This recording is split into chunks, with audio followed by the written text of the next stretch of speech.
Okay, very good morning, students. As I have said, last video was about the entire theme of accounting. Okay, I mean to say, what are the theories required for second year? We have studied about that. We have discussed about that. I hope you have watched the videos.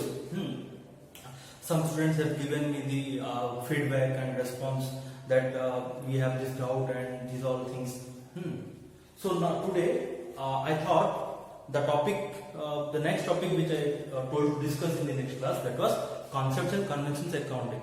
Let us make a revision, small revision, what we have discussed in the last class. Okay. So last class we have discussed about bookkeeping, double entry system, functions of accounting, basis of accounting, and concepts and conventions were written, but I haven't explained it. So आज क्या करेंगे हम concepts and conventions के बारे में discuss करेंगे. ठीक है. जैसे कि होता है कि हर चीज के लिए हमें कोई रूल्स एंड रेगुलेशंस फॉलो करने पड़ते हैं. क्या करने पड़ते हैं? Rules and regulation. चाहे वो गेम में हो, चाहे वो स्टडी में हो, चाहे वो एग्जाम में हो, चाहे किसी भी चीज में, we have to follow certain rules and regulations for performing a task. किसी भी कार्य को संपूर्ण करने के लिए हमें किसी न किसी तरह के नियम, कानून, रूल्स, रेगुलेशंस, गाइडलाइंस, पॉलिसीज को फॉलो करना पड़ता है. अगर हम फॉलो नहीं करेंगे, if we do not follow the rules, what will be the consequence? तो उसकी क्या वजह होगी कि क्या होगा? ये होगा कि आपका कार्य सफल नहीं हो सकता. You can not accomplish your task in a perfection. Remember one thing, I have already said to my students, there is a small gap. There is a small gap between good and perfection or good and best. The thing is, we have to bridge those gaps. हमें क्या करना है? इस gap को fill up करना है. जितना जल्दी, जितनी अच्छी तरह से, जितना अच्छे वे से हम इस गैप को ब्रिज करने की कोशिश करेंगे, हम उतना ही परफेक्शन की ओर बढ़ते जाएंगे. लाइफ भी एक ऐसा ही ब्रिज है, जैसे कि हम जानते हैं. ठीक है. तो क्या होता है? तो कॉन्सेप्ट का मतलब वही है कि कुछ रूल्स, रेगुलेशंस. अब देखो, आप मैथ्स जब सॉल्व करते हो तो उसके लिए भी कुछ रूल्स होते हैं. आप जब क्रिकेट खेलते हो उसके लिए भी कुछ रूल होते हैं. फुटबॉल खेलते हो उसके लिए भी कुछ रूल होते हैं. जब एग्जाम अपेयर करते हो उसके भी कुछ रूल होते हैं. तो कहने का मतलब यह है कि आप कुछ भी करो, कोई भी टास्क करने जा रहे हो तो उसे बोलते हैं to perform with following the rules and regulations. देखो, अगर रूल्स एंड रेगुलेशन हम फॉलो नहीं करेंगे तो कोई टास्क अच्छे से कंप्लीट हो ही नहीं सकता. पाबंदियां इसीलिए बनाई जाती है कि एक टास्क को हम अच्छे से कर सके. दोस्तों, अगर एक बात बताओ, अगर किसी चीज पे, ठीक है, जो आप काम कर रहे हो उस पर कोई पाबंदी ना हो, उसमें कोई नियम ना हो, उसमें कोई कानून ना हो, तो क्या सोसाइटी बढ़ सकता है अच्छे से? इसीलिए नियमों का निर्माण हुआ है. क्या होता है कि अगर रूल्स और रेगुलेशंस नहीं होंगे, नियम और कानून नहीं होंगे किसी भी कार्य को संपूर्ण करने के लिए, तो कभी भी वो कार्य सही नहीं हो सकता. वो कार्य दूसरी चीज प्रूव होगा. ठीक है. तो इसीलिए कुछ रूल्स एंड रेगुलेशन होते हैं. तो जैसे कि हम अकाउंटिंग में पढ़ते हैं, अकाउंटिंग का काम क्या होता है कि बिजनेस में बुक कीपिंग करना.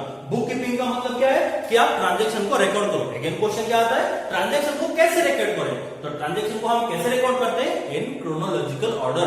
Friends, we have discussed that chronological order means what? Systematically and date wise. Means कि ट्रांजैक्शन को हमें date wise and systematically record करना है. That is what the chronological order means. तो इतने से हम ये तो जान चुके हैं कि कोई भी प्रॉब्लम को सॉल्व करने के लिए, कोई भी रिकॉर्ड को मेंटेन करने के लिए, कुछ भी करने के लिए, we have discussed about the activities and task earlier. Okay. So to perform a task और to accomplish a task, we have to follow certain rules and regulations. Okay. तो उसी रूल्स एंड रेगुलेशंस को accounting में concept का नाम दिया है. आप उसको कंसेप्ट बोल सकते हैं, कन्वेंशंस बोल सकते हैं, प्रिंसिपल्स बोल सकते हैं, कुछ भी बोल सकते हैं. ठीक है. देयर आर सर्टेन प्रिंसिपल्स और concepts in accounting to record business transaction. अब एक उदाहरण के तौर पे ले लीजिए, आपको अपने मोहल्ले में देखते हो कि बहुत सारे छोटे मोटे बिजनेसेस होते हैं. क्या वो रिकॉर्ड मेकिंग करते हैं, बुक कीपिंग करते हैं? क्या वो टैक्स पे करते हैं? नहीं करते हैं. पर हमें ये सब चीजें नहीं सीखना है. हमें सीखना है जो कानून के तहत होता है, जो नियम के तहत होता है. वी हैव टू फॉलो और abide by the rules and regulations framed by the government who has given us the permission to do business in society. तो हमारी भी कुछ जिम्मेदारी बनती है सोसाइटी और देश की तरफ कि हम कैसे अपने कार्यों को संपूर्ण करें और किस तरह का व्यापार करें और किस तरीके से करें. ठीक है. वो बहुत इंपॉर्टेंट है. अब देखो, जैसे कि मैंने बोला कि आप अपने मोहल्ले में बिजनेस वालों को देखते हैं, व्यापारियों को देखते हैं, तो देखो क्या होता है, अगर कभी वो आपका पहचान वाला होता है तो आप उसे उधारी पे कुछ ले आते हो। फॉर एग्जाम्पल आप गए, उदाहरण के तौर पर अगर देखें तो आप गए और बोले कि मुझे एक नोटबुक चाहिए और साथ में कुछ पेन भी, तो टोटल आपका खर्चा होता है 30 रुपए। तो आप बोलते कि अंकल आप तो मुझे पहचान दे, मैं तो इसी गली में रहता हूँ, 2-3 दिन बाद पैसे दे दूंगा, अभी मेरे पास नहीं है, ठीक है, या फिर मेरे पापा से पैसे मांग लेना। ऐसा होता है, अक्सर होता है, ये तो हमारा डेली रूटीन में होता ही रहेगा, क्योंकि एक मोहल्ले में रहते तो कोऑपरेशन तो बनता ही है दोस्तों, ठीक है। तो क्या होता है, आप जाके वो 30 रुपए का खर्चा करके आ जाते हो। तो क्या होता है, क्या आपने पे किया है? नहीं, आपने क्या लिया? उधारी लिया है। अब बताओ कि आपने जिस अंकल से या जिस व्यापारी से वो चीजें खरीदी 30 रुपए का खर्चा करके, क्या वो आपके सामने जर्नल एंट्री पास करता है? क्या वो आपके सामने बुक कीपिंग करता है? क्या वो आपके सामने लिखता है कि X account debited to Y account, ऐसा कुछ करता है? वो कुछ लेडजर फॉर्मेट मैथमेटिकल कैलकुलेशन आपके सामने करता है क्या? अगर कुछ करता होगा तो क्या करता होगा, एक कहीं से रफ पेपर उठा लेता है जिसमें कभी कभी वो कुछ आपको मिक्सचर और बिस्किट भी खाने के लिए दे देता होगा। सही बात है कि नहीं? ठीक है, तो क्या होता है, वो कहीं से भी एक पन्ना निकाल लेता है, उस पन्ने में क्या लिख देता है कि हरीश 3000 रुपए, सॉरी 30 रुपए, हरीश 30 रुपए, ठीक है। किस लिए 30 रुपए? क्योंकि कोई बुक और पेन मैंने उसे दिया। तो देखो क्या होता है कि उनका कोई तरीका नहीं होता, उनका कोई ढंग नहीं होता, उनका कोई वे नहीं होता है, कोई प्रोसीजर नहीं होता उनका कि किस तरह से हम लिखें, किस तरह से हम प्रेजेंट करें। बट एक बात याद रखना, उस तरह का रिकॉर्ड आपको कब तक काम आ सकता है? लुका पासुली का स्टोरी याद है, क्या हुआ था? उसने सही तरीके से रिकॉर्ड मेंटेन नहीं किया था और फिर क्या किया था, उसे जिससे पैसे मिलने थे उसने उसी के बारे में लिखा, पर उसने उनके बारे में नहीं लिखा जिनको उन्हें पे करने थे। तो यही गलती किया ना, वहीं से तो dual aspect double entry system का निर्माण हुआ था, डेवलप हुआ था, यही से तो इवोल्यूशन हुआ था ना, ठीक है। तो वही बात होती है कि अगर आप सही तरीके से रिकॉर्ड मेंटेन नहीं करोगे, सही तरीके से नहीं लिखोगे तो प्रॉब्लम होगी। तो इसीलिए कुछ नियम बनाए गए हैं, रूल्स, उसी को बोलते हैं अकाउंटिंग प्रिंसिपल्स और कन्वेंशंस और कंसेप्ट, ठीक है। तो अब हम आते हैं अपने टॉपिक की ओर, ठीक है। तो अकाउंटिंग कॉन्सेप्ट्स क्या है, हम एक करके डिस्कस करेंगे। जो लोग फर्स्ट ईयर के स्टूडेंट्स हैं वो पहले से ही जानते हैं, ठीक है। तो ये जस्ट एक रिवीजन के तौर पे है, क्योंकि जब हम आगे का कोर्स स्टार्ट करेंगे उससे पहले हमें ये अच्छे से समझना होगा। We have to understand the first year course related to concepts and conventions before going और before starting the second year course, okay. So please keep in mind why we need this concepts and conventions. So the first concept is business entity concept.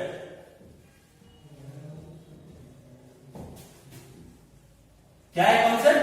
Business entity concept. अब देखो नाम से कुछ कुछ पता चलता है, बिजनेस मतलब क्या होता है, वही ना जो व्यापार करना, एंटिटी मतलब किसी एक संस्था को समझाता है, और कॉन्सेप्ट मतलब पहले मैंने बताया, कॉन्सेप्ट का मतलब क्या होता है कि कुछ रूल्स, कुछ रेगुलेशंस, कुछ प्रिंसिपल्स, ठीक है, उसको बोलते हैं कॉन्सेप्ट्स, ठीक है। तो पहला कॉन्सेप्ट क्या है? Business entity concept. अब बिजनेस एंटिटी कॉन्सेप्ट क्या बोलता है कि owner and business are two different persons. क्या बोलता है? Owner and business are two different persons, ठीक है। और owner is a natural person, business is a artificial person. So the personal problems of the owner does not affect the running of the business. कहने का मतलब यह है कि अगर इस कॉन्सेप्ट के अनुसार, इस कॉन्सेप्ट के तहत अगर बिजनेस और ओनर दो अलग लोग हैं, तो ओनर के किसी भी व्यक्तिगत कारण के लिए अगर वो मर जाता है, अगर उसका एक्सीडेंट हो जाता है, तो कोई ना कोई उसका लीगल सक्सेसर, उसका कोई बेटा, भांजा, कोई भी आके बिजनेस को टेक ओवर करेगा या कंटिन्यू करेगा, पर बिजनेस बंद नहीं होगा, ठीक है। तो क्या बोलते हैं कि किसी भी मालिक के व्यक्तिगत कारण के लिए उसका बिजनेस कभी भी ठप नहीं हो सकता। So this is what the concept actually speaks about, that owner and business are two different persons and the personal problems of the owner does not affect the running of the business. समझ में आया friends? Okay, तो अब second concept की ओर चलते हैं। But एक बात बताओ, सेकेंड कॉन्सेप्ट मैं तो लिख दूंगा, आपको बता दूंगा, पर एक बात बताओ, अगर इससे कुछ रिलेटेड नहीं हुआ वो कॉन्सेप्ट, तो फिर तो वो रूल हो ही नहीं सकता, because you know every rule is interrelated, interconnected, interdependent, okay, you know that. तो क्या होता है, अगर हम बिजनेस एंटिटी कॉन्सेप्ट अच्छे से समझ चुके हैं तो हमें जानना पड़ेगा कि अगला कॉन्सेप्ट इससे रिलेटेड है ही नहीं। तो क्वेश्चन होता है हाँ या ना। तो आपके सवाल का आंसर है हाँ। क्या कि नेक्स्ट कॉन्सेप्ट जो अभी हम पढ़ेंगे वो बिजनेस एंटिटी कॉन्सेप्ट से ही रिलेटेड है। देखो इसमें मैंने एक सेकंड लाइन बोली थी बिजनेस एंटिटी कॉन्सेप्ट में, क्या that owner is a natural person, and you know natural person means natural by birth and natural death भी हो सकता है, but business is a artificial person, तो बिजनेस का कभी नेचुरल डेथ हो ही नहीं सकता। क्या डेथ कभी हो सकता है आर्टिफिशियल पर्सन का? अभी एक बिल्डिंग ये आर्टिफिशियल पर्सन है, ये मार्कर एक आर्टिफिशियल पर्सन है, ये बोर्ड एक आर्टिफिशियल पर्सन है, अकॉर्डिंग टू अकाउंटिंग आपको तो पता ही होगा। तो क्या ये मर सकते हैं? ये मर सकता है? ये बिल्डिंग मर सकता है? नो। तो आर्टिफिशियल पर्सन का कभी नेचुरल डेथ नहीं होता, तो बिजनेस का भी कोई नेचुरल डेथ नहीं होता। अब देखो जिन चीजों का, जिन आर्टिफिशियल्स का नेचुरल डेथ नहीं होता, प्राकृतिक अंत नहीं होता, तो क्या करते हैं वो अनंत काल तक चलते हैं, इन्फिनाइट टाइम। ओके, तो एक इन्फिनिटी टाइम तक वो चलता रहता है। हमारा अगला कॉन्सेप्ट यही है, हमारा अगला कॉन्सेप्ट यही बोलता है कि आपका व्यापार, आपका बिजनेस एक इन्फिनिटी पीरियड तक चलेगा। उसको क्या बोलते हैं हम? Indefinite period. Let me right here. Second concept क्या है आपका? Going concern concept. क्या है? Going concern concept. तो गोइंग कंसर्न कॉन्सेप्ट क्या बोलता है कि आपका बिजनेस एक इनडेफिनेट पीरियड तक चलेगा। क्यों इनडेफिनेट पीरियड तक चलेगा? बिकॉज आपका बिजनेस एंटिटी कॉन्सेप्ट आपको यह बताता है कि owner and business are two distinct and two different persons, they both are not same. ये एक नेचुरल पर्सन है, ये आर्टिफिशियल पर्सन है, तो एक आर्टिफिशियल पर्सन का कभी भी नेचुरल डेथ नहीं होता। क्या होता है? नेचुरल डेथ नहीं होता है, तो वो अनंत काल तक चलता है, इन्फिनिटी पीरियड तक, जिसको हमने अकाउंटिंग में एक नाम दिया है indefinite period. So going concern concept क्या बोलता है? Since your business is a artificial person, it runs for a indefinite period of time. बस इतना ही है। बिजनेस एंटिटी कॉन्सेप्ट में बोला कि owner and business are two different person and owner is a natural person, business is a artificial person. उसी तरह से artificial person का कभी अंत नहीं हो सकता जब तक आप खुद बिजनेस को बंद ना कर दो। तो इसीलिए हमने क्या बोला गोइंग कंसर्न कॉन्सेप्ट के अनुसार कि business will run for a indefinite period of time. कोई काउंट नहीं है उस पीरियड का कि कितना टाइम तक वो बिजनेस चलेगा। अगर ओनर मर जाता है तो उसका बेटा, उसका भांजा, उसका बहू, कोई भी आकर उस बिजनेस को कंटिन्यू कर सकता है। अगर वो चाहे तो शट डाउन कर सकते हैं, पर चाहे तो चला भी सकते हैं। इसलिए उस आर्टिफिशियल पर्सन का कभी डेथ नहीं होता, कभी एंड नहीं होता। इसलिए क्या बोला गया कि गोइंग कंसर्न कॉन्सेप्ट के अनुसार आपका व्यापार एक इनडेफिनेट पीरियड के लिए चलता है। इस कीवर्ड्स को याद रखना स्टूडेंट्स, ठीक है।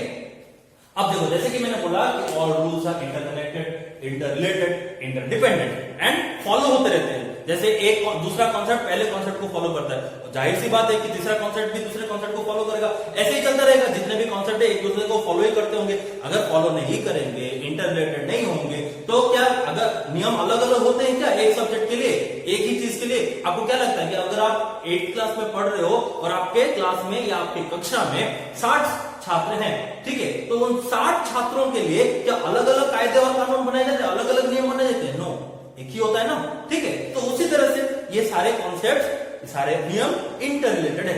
तो अगला हमारा कॉन्सेप्ट क्या है? इससे रिलेटेड है। तो इससे रिलेटेड कैसा है? अब सिंपल सी बात है, बिजनेस का मतलब क्या होता है? बिजनेस क्या बोलता है कि any legal activity carried on with the intention of earning profit. ठीक है, तो व्यापार हम इसीलिए करते हैं कि हम कोई लाभ उठा सके, ठीक है। हानि तो होती रहती है, लाभ उठा सके, तो प्रॉफिट के लिए एक इकोनॉमिक माइंड में हम बिजनेस करते हैं। पर देखो अभी अभी हमने जितना कॉन्सेप्ट डिस्कस किया, जो कि AICPA means American institute of certified public accounts, आपको पता ही, आपने अगर पढ़ा होगा तो उसने ये कॉन्सेप्ट्स एंड रूल्स फ्रेम किया हुआ है, जो हर बिजनेसमैन और हर बिजनेस, चाहे वो किसी भी माध्यम, किसी भी स्केल, किसी भी इन्वेस्टमेंट नेचर का हो, उसे ये रूल्स फॉलो करने ही पड़ते हैं, ठीक है। तो क्या होता है, अगर हम प्रॉफिट के लिए बिजनेस करते हैं, अगर हमें लाभ चाहिए, तो हम उस प्रॉफिट को कैलकुलेशन कब करेंगे, कैसे करेंगे? क्योंकि गोइंग कंसर्न कॉन्सेप्ट ने तो अभी बोला कि business runs for indefinite period, business runs for indefinite period means when we will calculate the profit और लॉस ऑफ द बिजनेस। क्योंकि लॉस भी तो हो सकता है, अगर आप नया बिजनेस करो तो थोड़ी ना कि आपके एक्सपेक्टेशन के अनुसार आपको प्रॉफिट मिल जाएगा, ऐसा तो नहीं है, ठीक है। तो गोइंग कंसर्न कॉन्सेप्ट बोलता है कि आपका बिजनेस इंडेफिनिट पीरियड तक चलेगा। अब बताओ कि इस इंडेफिनिट पीरियड में अगर हम एक स्केल ऐसे ले लें कि ये आपका इंडेफिनिट पीरियड है, बात तो ये है कि इंडेफिनिट पीरियड का कोई मेजर नहीं है, मैं जस्ट एक उदाहरण के तौर पर बता दूं। सोच लो कि अगर ये इंडेफिनिट पीरियड है, ठीक है, तो इस इंडेफिनिट पीरियड के अंदर आप कब कैलकुलेट करोगे प्रॉफिट को? कब कैलकुलेट करोगे आपके फाइनेंशियल पोजीशन को, तो कोई टाइम फ्रेम तो होना चाहिए, उसी को समझाता है आपका अगला कॉन्सेप्ट। तो आपका अगला कॉन्सेप्ट क्या है? Accounting period concept. क्या है उसका नाम? Accounting period concept. अब अकाउंटिंग पीरियड कॉन्सेप्ट क्या बोलता है? देखो, ये जो आपका इंडेफिनेट पीरियड है, इस इंडेफिनेट पीरियड को छोटे छोटे टाइम इंटरवल में डिवाइड कर दिया जाता है। The entire indefinite life of business is divided into smaller life time intervals. दो smaller time intervals are called as, क्या बोलते हैं उसको? फाइनेंशियल ईयर, असेसमेंट ईयर और अकाउंटिंग ईयर। ठीक है, रिपीट, क्या होता है? गोइंग कंसर्न कॉन्सेप्ट ने हमको बताया कि बिजनेस इंडेफिनेट पीरियड तक चलता है, पर इस इंडेफिनेट पीरियड में हम अपना इकोनॉमी कब कैलकुलेशन करेंगे, प्रॉफिट और लॉस कब कैलकुलेशन करेंगे। इसलिए अगले कॉन्सेप्ट के अनुसार, मतलब अकाउंटिंग पीरियड कॉन्सेप्ट के अनुसार क्या होता है कि बिजनेस के उसी इंडेफिनेट पीरियड को छोटे छोटे टाइम इंटरवल में डिवाइड कर दिया गया है। अब वो छोटे छोटे टाइम इंटरवल को हम क्या नाम देते हैं? अभी मैंने बोला, उसको क्या बोलते हैं हम? Accounting year. क्या बोलते हैं? अकाउंटिंग ईयर और असेसमेंट ईयर और फाइनेंशियल ईयर। ठीक है, तो ये तीनों नाम है, आप इनमें से किसी भी नाम का यूज कर सकते हो। हम अकाउंटिंग में अकाउंटिंग ईयर बोलते हैं, अब टैक्स के लैंग्वेज में बोलते हैं कि असेसमेंट ईयर है या फाइनेंशियल ईयर है। तीनों का मतलब एक ही है, और ये हमारे कैलेंडर ईयर से थोड़ा अलग होता है। कैलेंडर ईयर क्या होता है? 1 जनवरी से 31 दिसंबर। अभी तो हर किसी को पता है, हर किसी के पास कैलेंडर है, हर किसी के पास फोन है। जब आप फोन निकालते हो तो आपको कैलेंडर पता चलता है कि नहीं? आप डेट सर्च करते हो ना, किसका बर्थडे कब है, कब विश करना है, आज क्या दिन है, आज मदर्स डे है, कल फादर्स डे है, कल चिल्ड्रंस डे है, परसों टीचर्स डे, हमें गिफ्ट खरीदना है, ये सब चीजें। तो आप कैलेंडर देखते हो तो उसको बोलते हैं कैलेंडर ईयर। ठीक है, वो अकाउंटिंग ईयर नहीं होता। बिजनेस के लिए एक अलग ईयर है, उसको बोलते हैं हम अकाउंटिंग ईयर। और अगर जैसे कि मैंने बोला, in the language of tax you call it as assessment year और फाइनेंशियल ईयर। जबकि हमारा कैलेंडर ईयर और अकाउंटिंग ईयर अगर सेम नहीं है, तो कैलेंडर ईयर तो हो गया जनवरी से दिसंबर, तो अकाउंटिंग ईयर कैसा होता होगा? और सबसे इंपॉर्टेंट बात, ये ईयर भी 12 महीने का ही है, पर ये कैलेंडर ईयर से थोड़ा अलग है। कैसा होता है फाइनेंशियल ईयर? देखो, 1 अप्रैल ऑफ करेंट ईयर, मतलब 2 साल अभी चल रहा है, 1 अप्रैल ऑफ करेंट ईयर। तो ये कौन सा साल चल रहा है? 2020, जिसमें हम बहुत सारे नुकसान उठा रहे हैं, बहुत सारे प्रॉब्लम फेस करें। तो मुझे इतना तो कंफर्म है कि मानव इतिहास में इस साल को कभी कोई नहीं भूलेगा। ठीक है, तो छोड़ो, हम मुश्किलों के बारे में बात नहीं करेंगे। बी पॉजिटिव, हमें पॉजिटिव रहना चाहिए। बाय द वे, मेरा ब्लड ग्रुप भी बी पॉजिटिव है, तो इसलिए मैं सबको बोलता हूँ बी पॉजिटिव। ओके, तो थिंक इज कि ये साल है 1 अप्रैल 2020। तो हमारा अकाउंटिंग ईयर या फाइनेंशियल ईयर कब खत्म होगा? नेक्स्ट ईयर 31 मार्च 2021। देखो, होता है कि नहीं? 12 मंथ्स होता है ना? आपको क्या लग रहा होगा कि 1 अप्रैल 2021? नो, 31 मार्च को ही आपका साल खत्म हो जाता है। 365 डेज। ओके, जैसे जनवरी 1 से 31 दिसंबर हुआ ना, 1 अप्रैल से 31 मार्च ऑफ नेक्स्ट ईयर। सो आपका अकाउंटिंग ईयर और असेसमेंट ईयर और फाइनेंशियल ईयर किसको बोलते हैं? 1 अप्रैल ऑफ करेंट ईयर, मतलब ये साल, इस साल, to 31 March of next year और सक्सीडिंग ईयर। ठीक है, तो अगले साल का 31 मार्च और इस साल का 1 अप्रैल, ये होता है आपका अकाउंटिंग ईयर। तो इस ईयर के एंड के तहत हम अपने बिजनेस का प्रॉफिट और लॉस निकालते हैं। ऐसे ही बिजनेस ईयर आगे भी चलेगा। अब देखो, ऐसे हो गया 21, अब ये हो गया 22, अब फिर से ये हो जाएगा 22, ये फिर से हो जाएगा 23। ऐसे ही चलता रहेगा अकाउंटिंग ईयर, और हर इस क्लोजिंग डेट में हम प्रॉफिट और लॉस कैलकुलेशन करेंगे, जो कि ये एंटायर टाइम पीरियड में हमने ट्रांजैक्शन के द्वारा कमाए होंगे, इनकम होगा, रेवेन्यू होगा। ठीक है, उसके अनुसार हम इन फाइनल ईयर और क्लोजिंग डेट्स में अकाउंटिंग ईयर और फाइनेंशियल ईयर के एंड के डेट में कैलकुलेट करेंगे कि प्रॉफिट या लॉस हमारे बिजनेस को होता है और फाइनेंशियल पोजीशन या आर्थिक स्थिति हमारे बिजनेस का क्या है। ठीक है, समझ में आया? तो इस डेट को हम प्रॉफिट और लॉस कैलकुलेट करेंगे। प्रॉफिट और लॉस कैलकुलेट करेंगे तभी तो हम टैक्स पे कर पाएंगे, क्योंकि आपको अभी पता है कि आपका नेशनल ड्यूटी है, नेशनल राइट है कि आप पे करो। राइट तो नहीं बोल सकते, नेशनल ड्यूटी और रिस्पॉन्सिबिलिटी बोलेंगे कि आपको आपकी कंट्री के गवर्नमेंट को टैक्स पे करना है, क्योंकि आपके गवर्नमेंट ने आपको परमिशन दिया है कि आप अपने सोसाइटी में बिजनेस कर सको। तो आपका भी ये रिस्पॉन्सिबिलिटी होता है कि आप अपने कंट्री को कुछ टैक्स पे कर सको अपने रेवेन्यू से। ठीक है, ओके। तो फिर हम अपने अगले कॉन्सेप्ट की ओर बढ़ते हैं। थोड़ा सा रिवीजन कर लेते हैं, थोड़ा तो क्लमजी लग ही रहा होगा, थोड़ा सा रिवीजन कर लेते हैं। पहला क्या हुआ, बिजनेस एंटिटी कॉन्सेप्ट। अब बिजनेस एंटिटी कॉन्सेप्ट में क्या बोला कि according to this concept owner and business are two different persons. Owner is a natural person, business is a artificial person. तो बिजनेस एक जबकि आर्टिफिशियल पर्सन है, उसका कभी नेचुरल डेथ नहीं होता।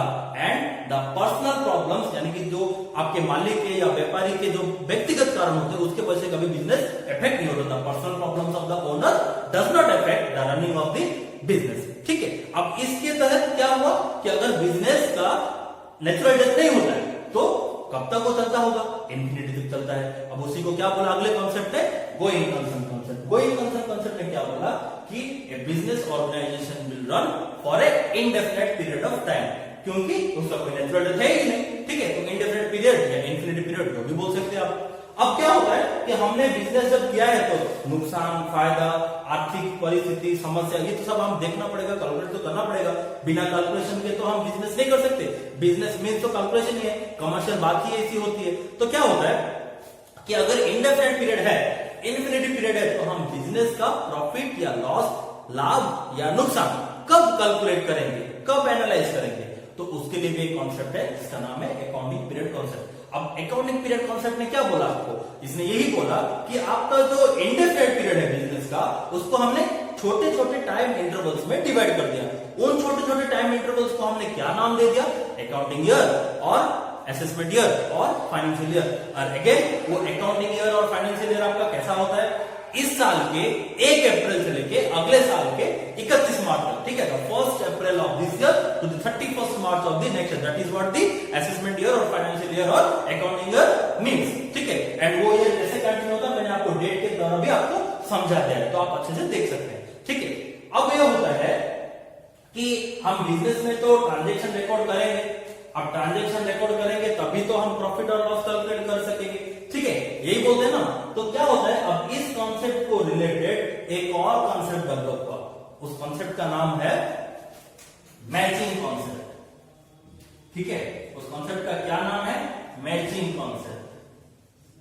अब मैचिंग का मतलब तो आप समझ ही रहे होंगे, आपने हाल ही में तो नहीं, बहुत साल पहले एक बहुत ही मशहूर गाना सुना होगा, साड़ी के फॉल सा कभी मैच किया है, सुना है कि नहीं। ठीक है, तो ये वो साड़ी का फॉल तो मैच नहीं है।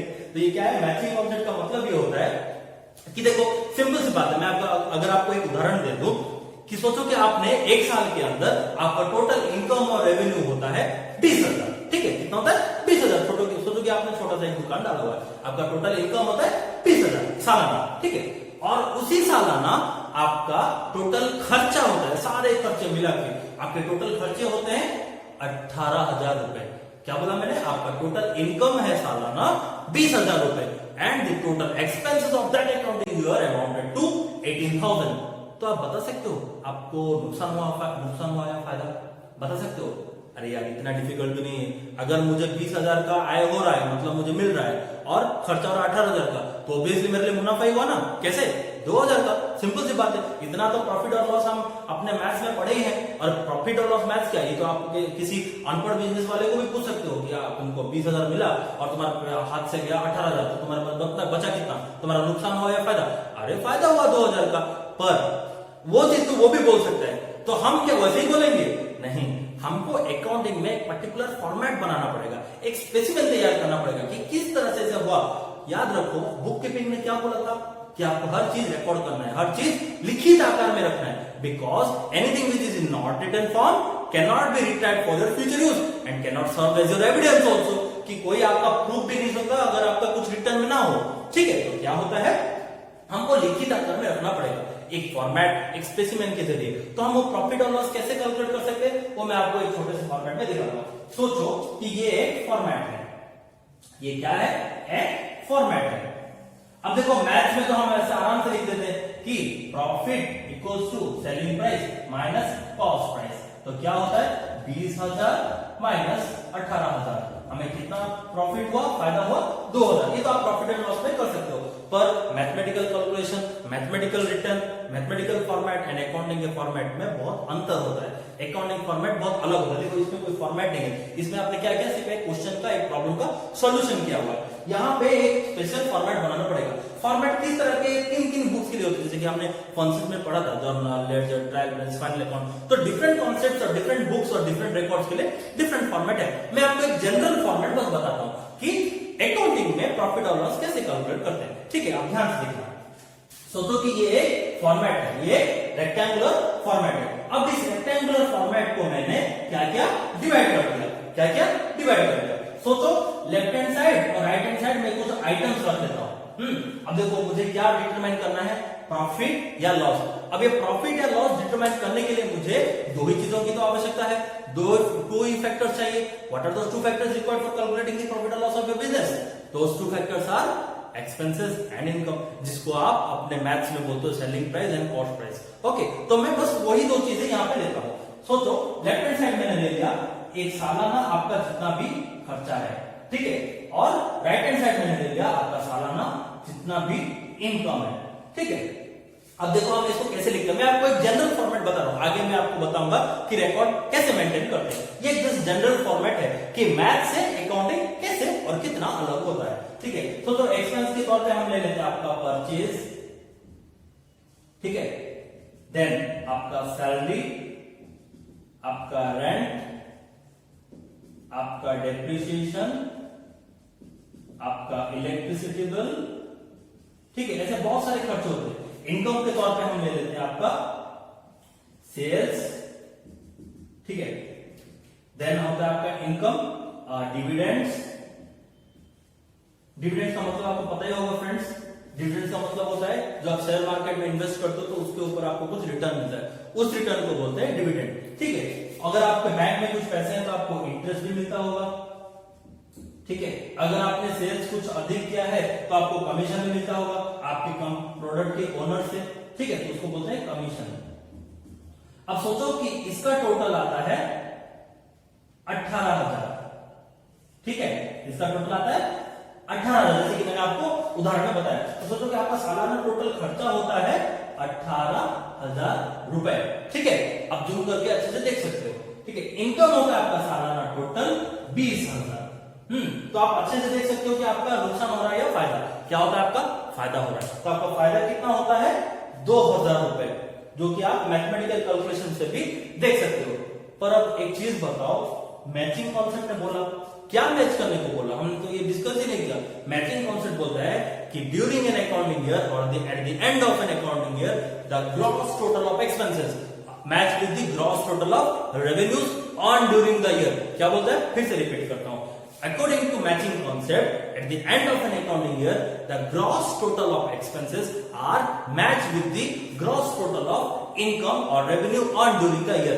तो टोटल खर्चा और टोटल इनकम को हमें मैच करना है। तो अब देखो मैचिंग कॉन्सेप्ट को मैं इफेक्ट में लाता हूं, अब जरा गौर से देखना। तो आपका खर्चा टोटल कितना हो गया, 18,000। आपका इनकम टोटल कितना है, 20,000। तो इसको हम मैच कैसे करेंगे? अब देखो सबसे पहले सबसे इंपॉर्टेंट होता है इन दोनों में से ज्यादा और बड़ा अमाउंट कौन सा है, 18,000 या 20,000? जाहिर सी बात है 20,000। तो आपका बड़ा अमाउंट क्या है, 20,000। तो जैसे कि मैचिंग कॉन्सेप्ट ने बोला कि आपको मैच करना है, तो मैं दोनों साइड 20,000 लिख देता हूं।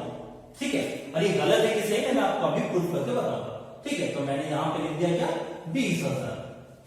ठीक है, तो ये आपका 20,000 दोनों साइड हो गया। अब देखो मैचिंग कॉन्सेप्ट के अनुसार एक्सपेंसेस का ग्रॉस टोटल और इनकम का ग्रॉस टोटल मैच हो गया ना। अब ये सही कैसे वो भी बताऊंगा। देखो पहले समझ लो कि मैचिंग कॉन्सेप्ट ने बोला at the end of an accounting year और the end of an financial year the gross total of expenses are matched with the gross total of income और revenues earned during the year. तो देखो मैंने बस लिख दिया और total डाल दिया, पर इधर आपको पता है कि आपका टोटल है 18,000 और इधर आपका टोटल है 20,000, पर मैंने मैचिंग कॉन्सेप्ट को फॉलो करके दोनों तरफ 20,000 लिख दिया। तो अब ये प्रॉब्लम आ गई कि इधर तो डेफिसिट है, इधर तो कम अमाउंट है, फिर कैसे होगा? तो अभी हम यहाँ आपको लिख के दिखाएंगे कि प्रॉफिट होता है या लॉस होता है। कैसे लिखेंगे? यहाँ का टोटल कितना आ रहा था, 18,000। ठीक है, अगर हम यहाँ पे लिख दें कि प्रॉफिट ऑन कितना 2000। बताओ स्टूडेंट्स या फ्रेंड्स, ये टोटल आपका 20,000 होता है या नहीं? होता है ना? यही डिफरेंस है अकाउंटिंग और मैथ्स में। ठीक है, एक पर्टिकुलर मैंने फॉर्मेट आपको बताया, ये एक रफ फॉर्मेट ही है। एक तरफ मैंने ले लिया खर्चा, एक तरफ मैंने ले लिया इनकम। खर्चे का टोटल क्या होता है सालाना? 18,000। इनकम सालाना कितना होता है टोटल? 20,000। ठीक है, तो ये टोटल मैंने यहाँ पे मैचिंग कॉन्सेप्ट के अनुसार दोनों जगह पे 20,000 डाल दिया। ठीक है, तो अब क्या होता है कि इस टाइप पे 2,000 कम था, तो मैंने यहाँ पे क्या डाल दिया? प्रॉफिट 2,000।